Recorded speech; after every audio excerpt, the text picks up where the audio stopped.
OC Shah আলমকে গ্রেফতারে সারা দেশে red alert জারি।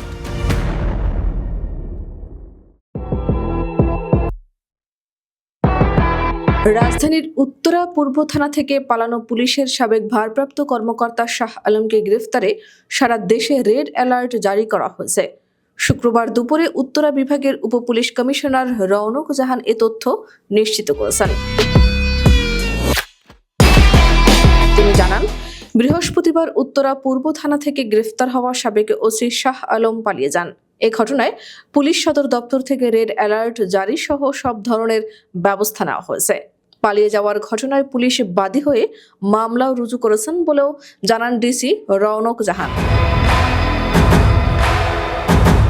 জানা যায়, বৃহস্পতিবার উত্তরা পূর্ব থানার ওসির কক্ষ থেকে পালান সাবেক ওসি শাহ আলম।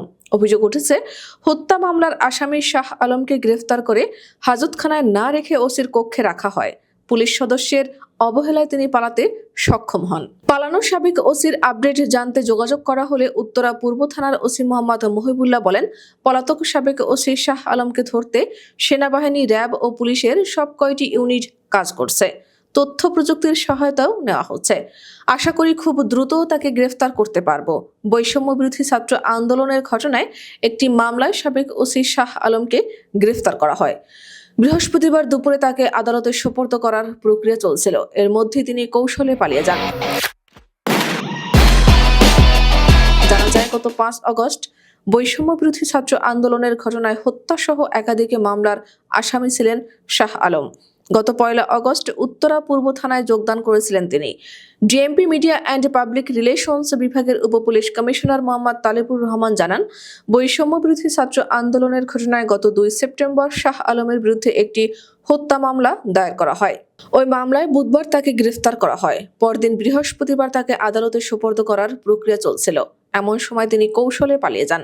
এ ঘটনায় দায়িত্বে অবহেলার কারণে দায়িত্বরত একজন সহকারী উপপরিদর্শককে সাসপেন্ড করা হয়েছে।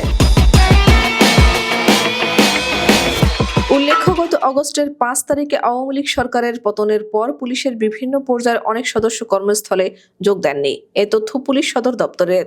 তবে এর বাইরেও অনেক পুলিশ সদস্য নানা কৌশলে বা কারণ দেখিয়ে কর্মস্থলে এখনো অনুপস্থিত রয়েছেন।